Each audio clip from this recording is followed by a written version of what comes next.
Gateway to Forever by Frank Belknap Long. It had taken Thomas Granville less than 3 months, it took longer perhaps in the case of many others, to discover how insecure a man could be made to feel by a desperate kind of loneliness. The big house with its costly furnishings and the leisure he needed for his widely known research in the realm of consciousness expansion were his by right of inheritance and could not be taken from him. But the death of his wife in a motor accident and the departure of his closest friend for a teaching job in England had left him with no one he could depend on for encouragement and understanding. No one, that is, until quite by happenstance a near miracle happened. He'd been drifting about in a singles-bar neighborhood, there were 4 within walking distance of his residence, and had just entered his usual tavern of choice, with its oak-paneled decorum and lack of clatter, when he saw the girl. The hour was an early one, and she was sitting alone at the far end of the bar, toying with a drink, and the instant their eyes met, the strange feeling swept over him that he had known her from childhood. Granville was aware that at some time in their lives few people have failed to experience such a feeling on meeting someone new for the first time, often more than once. But in this instance, well, just by shutting his eyes, he could visualize her beautiful adult face, with its deep-set, haunted eyes, high cheekbones, and sensuously curving lips, as changing to that of a little girl with very much the same expression. And at almost the same instant he had a vision of himself as a boy of 7 or 8, sitting opposite her in a grade school classroom, and reaching out from his desk to hers to clasp her fingers tightly and stroke her hair in a secret caressment. Quickly, quickly, lest miss someone or other at the blackboard, he could only remember her stiffly starched aspect, outraged by such an occurrence, should come striding down the aisle toward him with fury in her eyes. Yes, oh yes, he could almost hear the crack of the descending ruler and feel the pain. It was all nonsense, of course. It had to be, because at that period in his life he had been in an all-boys private school just 2 or 3 stages above kindergarten. He had opened his eyes and was staring at her again when she smiled abruptly, as if in amusement, and pointed at her empty glass. The invitation to join her could not have been more direct, but somehow just the fact that it was lacking in subtlety meant nothing at all to him. It was as if she realized that they would have to meet, and shared his dislike of circumlocutions of a trivial nature when a bond had been established in other ways. He gestured to the bartender as he crossed to where she was sitting, and drew an empty chair to her side, placing his nearly empty glass next to hers as he sat down. Quick refills followed before he could say a word, with the robot-like efficiency which often follows pickups in good singles bars. But this wasn't an ordinary pickup, and the bartender seemed to sense it, for his look said as plain as words, "You've got yourself a respect-rating, mighty serious kind of date. She won't appreciate a pawing, so be careful not to get the wrong ideas." She spoke the instant he had turned, and was distant enough to keep their conversation from being overheard. "You're in great need of someone to talk to," she said. "I can usually tell. Please don't ask me how. I get so tired of explaining to the few people I make a mistake about." "You mean the ones you're not mistaken about should know without asking?" "That pretty well covers it," she said, smiling. "Not completely, but well enough." Her drink had been a pale pink one, very tall, and garnished with a lime. It seemed to become her somehow. Granville's had been a Scotch and soda. He dawdled with the spindle of the refill before they began to talk. He introduced himself in a quiet, earnest way, and talked continuously for several minutes. He knew that he should have asked her more about herself first, and that his failure to do so would have seemed unforgivable to some women.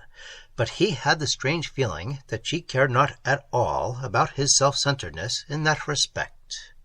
Everything he said, he felt, was of importance to her, and she would pass no judgments, quick or otherwise, until she knew almost as much about him as he knew himself at that particular moment in time.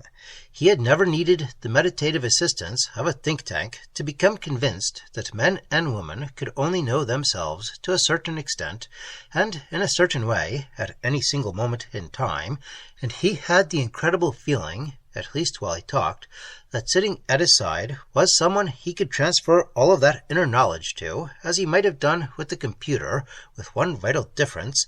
Not only did computers lack all capacity for departures in thinking, apart from the data fed into them, but human emotions, or the emotions of a gnat or great ape, for that matter, were alien to their functioning. Granville could not avoid feeling that there might well be an element of absurdity in such a notion. But, absurd or not, there was a warmth, a depth of understanding in the way she kept looking at him as he talked that made it seem far more than just a wish-fulfillment fantasy. She began to talk about herself as soon as he fell silent, and it was all so much more than a simple get-acquainted kind of conversation that it was hard for him to realize that he had paid the check and left the tavern, and she was still talking at his side as they walked along a pedestrian-crowded cross-town street in what she'd told him was the direction of her home. Her home, not his, an unexpected reversal of the way such evenings were most likely to terminate if the patrons of a singles bar had some kind of permanent relationship in mind. But what they had talked about had made the bar's ceaseless hum of other conversation seem remote, and the direction they were taking inevitable. He'd told her about his big, lonely brownstone and his research and the consciousness-raising experiments he'd been conducting since his postgraduate years at Brown University, and his one brief year as an associate professor. And she had told him about her uncle. He, too, had engaged in studies and experiments of a closely similar, almost parallel nature, particularly in the realm of time transcendence. Even as a child, she had been preoccupied with such matters, and for 5 years she had been her uncle's secretary and co-worker. He was also a man of independent means, and possessed his home. It had become hers now, as well, by right of inheritance. He was away now on a brief trip, but would soon return. She had not mentioned the nature of the trip, and had seemed slightly reluctant to talk about it. She had hastened to add that there could be no better time than the present evening to show Granville some of her uncle's books and papers, and the most unusual research materials he'd been making use of. Before leaving the tavern, they had dwelt for a moment on consciousness-raising and time transcendence in relation to more than one challengingly insightful theory of the past century and a half, including Nietzsche's eternal return, and the much later speculations of Dunne, which H.G. Wells had taken seriously enough to discuss at some length, their premise being that every human life repeats itself over and over, with only minor variations at each recurrence. It was a reassuring premise, for the most part, but what had always troubled Granville was Dunne's failure to rule out the possibility that even such minor variations could, on occasion, be sanity-threatening and catastrophic. Long experience in discussing ideas and thoughts which were of great importance to him with someone he felt was gifted with an exceptional kind of understanding had taught Granville the value of a few moments of silence, and they traversed 3 long blocks without speaking at all. Even in Manhattan, there are still a few streets where all of the buildings are smallish, and the pavements still cobblestoned, and so dimly lighted that they would not seem in any way out of place to a wandering ghost from the gaslight era. It was along such a street that they walked, and came at last to a 3-story brownstone, surviving in the midst of several small warehouses, with night shields of corrugated metal, securely lowered and bolted. The front door was on street level, and in a moment she had a key out and was unlocking it, turning once slightly to press his hand, as if she felt he might be in need of reassurance on entering a house so run down and deserted-looking. She had left no lights on, but the globular street lamp near the corner, dim as it was, provided sufficient illumination to enable him to make out exactly how chipped and weather-worn the facade had become. "For as long as I can remember," she said, "Uncle has never given a thought to the look of this place from the outside, all apart from the fact that there are no longer neighbors to impress. I'm afraid I haven't either. There's a kind of delight in just knowing that the ugliest exterior has no importance when you've passed beyond it." Beyond it. For a moment, Granville felt she was speaking in riddles, but he knew what she meant the instant they were inside, and had passed down a long, oak-paneled hall with framed lithographs on both of its walls, and entered one of the strangest-looking rooms he had ever seen, large or small.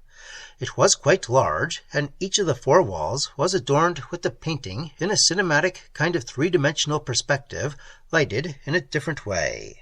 One was bathed in a rosy radiance, another in pale blue, and the one facing him was as dun-colored as the desert landscape it depicted, which seemed to stretch out almost featurelessly for miles. The other wall was filled from floor to ceiling with a huge built-in bookcase containing what appeared to be close to 300 volumes, all bound in calfskin, but differing greatly in height and thickness. There were only 2 articles of furniture in the room. The largest, in almost its precise center, was a couch which, Granville could see at a glance, could be converted into a bed by the simple lowering of its top.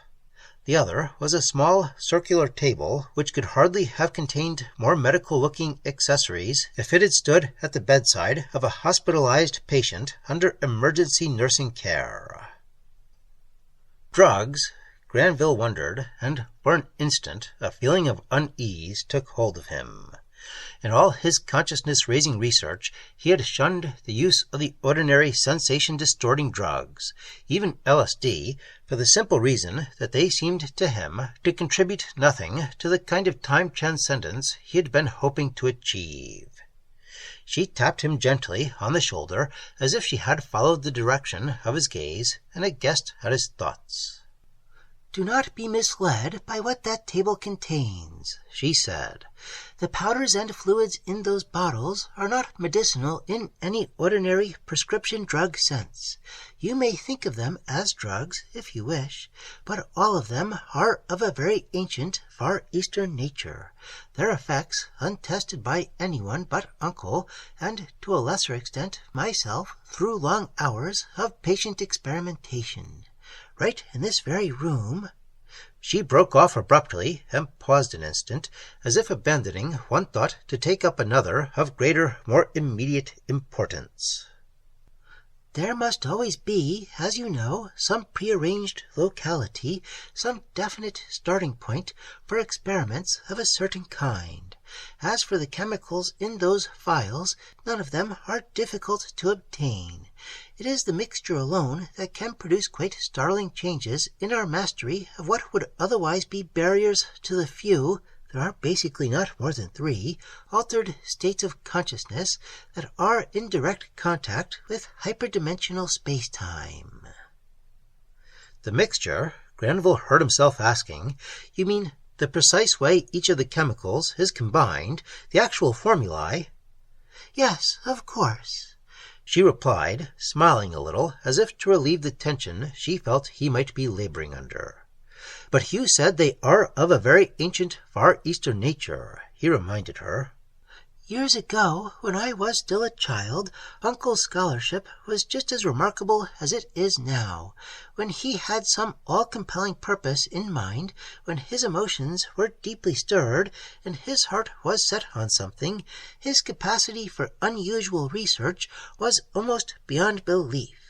He deciphered some faded Chinese parchments that went back to the end of the Chow dynasty and could well have been studied and pondered before the founding of Taoism 3 centuries later by Lao Tzu himself." "But parchments so ancient would have long ago crumbled to dust," Granville protested. She shook her head.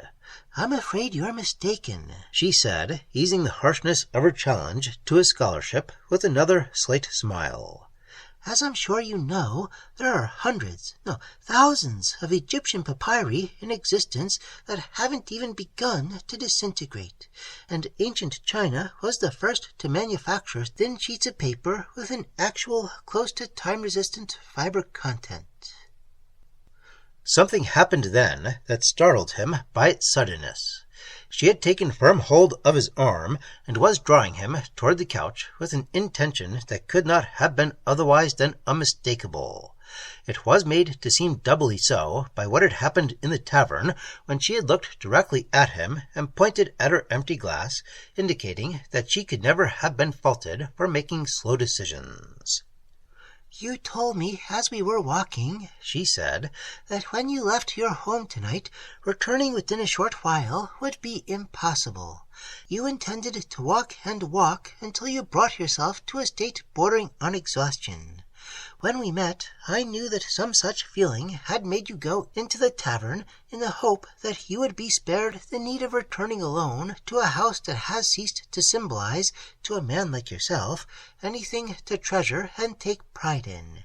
There is nothing so destructive to human values as total loneliness." As she continued to draw him toward the couch, her voice changed to such a tender, beguilingly seductive whisper that he was seized by a mad desire to do what he had wanted to do from the first, take her into his arms and crush her to him, raining passionate kisses on her lips and entangling his fingers in her hair.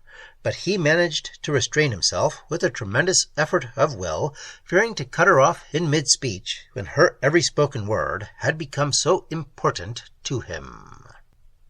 "There are more than a dozen drugs to choose from," she went on, as if their very thoughts had entered into a kind of marriage. "Several are comparatively mild if you think of them in terms of safety only. There is nothing mild about moments of rapture, and they will take us on brief, happy journeys, quite unlike the long and dangerous one from which Uncle has not yet returned." The trembling began before they had quite reached the foot of the couch. It was barely perceptible at first, but it swiftly spread to the entire room and increased in violence until the ceiling and floor began to shake and the walls to sway, as if the house were being buffeted by a suddenly arising gale. In another moment, or it could have been at the same instant, since in moments of great and sudden shock time's sequence blurs a little in most minds, Granville saw that the desolate desert landscape in the wall painting had taken on a look of even greater depth and begun to brim with a brighter, almost fiery kind of radiance. Across the desert waste, a human figure was running. It was wavering back and forth, stumbling and falling and getting up again. It was clearly in the grip of fear and appeared to be fleeing from something, although no pursuing figure, man or animal, was visible on the empty sands at its back. It was so distant at first that it could have been either a man or a woman, but in a matter of seconds all that changed, and it loomed so large and near that its fright-convulsed face, darkly bearded, and with eyes that had gone wild in what appeared to be mindless or close to mindless panic, left no doubt in Granville's mind that he was staring at someone he had once met and talked to with no clear remembrance of exactly when or where. The woman at his side must have shared the way he felt, for her fingers clawed at his wrist, and she had begun to scream. But it was not her screams alone that he heard. Deep in his mind, another voice seemed to rise higher than hers, blotting it out for a moment, as inner voices can sometimes do when the veils that cloak transcendence are ripped to shreds by some brief, shattering revelation that can seldom be repeated or explained. "They are lean and athirst, the Hounds of Tindalos!" All at once the fleeing man ceased to remain within the confines of the painting, as if it had never been more than a symbolically constructed portal, a necessary but arbitrary point of departure for a journey that transcended it. He was lying on the floor at its base. His clothes and beard had burst into flame, and a spiral of thick black smoke was arising from his sprawled-out body. Deep in Granville's mind, the voice spoke again. "They move through angles in dim recesses of time, and men awaken in them cosmic hungers." Across the desert landscape, 5 monstrous shapes were now moving with the rapidity that seemed in some quite terrible way unnatural. In aspect, they were vaguely wolf-like, with blazing eyes and clashing jaws, but their contours kept shifting as they advanced, as if all the evil in the universe were reshaping them from instant to instant to make them increasingly more frightful in their destructiveness. Before Granville's suddenly confused awareness could return to the full immediate horror of what he saw, or remember that he was not alone in backing away from something that made all of his research seem like mere surface skimming, a flood of other memories took possession of his mind. Somewhere, at some time, on some level of awareness that he could not relate in any clear way to his present journey from his cradle toward his grave, he had met and talked with, in fact known as a friend, a man who had no niece, but had otherwise gone as far as the fire and smoke-enveloped figure on the floor had on a journey through time and space. On that same level of still existent awareness, from some vast ocean of time, the figure could hardly have been a different man, for his age, height, and features were exactly the same. The room itself, yes, there was a difference there, but not so great, for that other room had contained a library of unusual books and drawings and diagrams that had much in common with the wall paintings in a general way. It was the voice that seemed to come from deep in his mind that had told him the most about the journey itself, and now it seemed to be speaking again, relating how the centuries had fallen away until first human and then continuously more primitive forms of life had vanished from the earth, and more primal mysteries had begun to reveal themselves, taking on a frightful form and substance in boundless regions of space and time.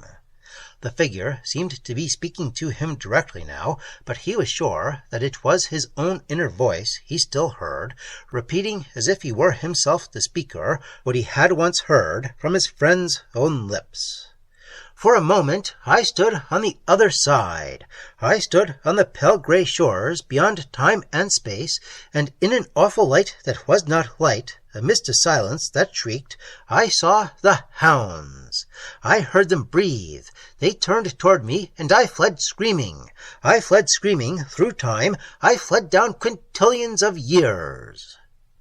For an instant that had seemed like an eternity, but could hardly have been more than a few seconds, for the smoke arising from the figure on the floor still had a just starting look, Granville had lost all awareness of the woman at his side. But no sooner did that awareness come sweeping back than it ceased to be a reality.